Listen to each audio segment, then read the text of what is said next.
சமையல் இது சர்வயோகினி அறுசுவை தருவாள் அவள் அன்னபூரணி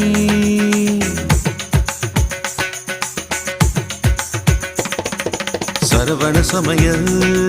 இது சர்வயோகினி அறுசுவை தருவாள் அவள் அன்னபூரணி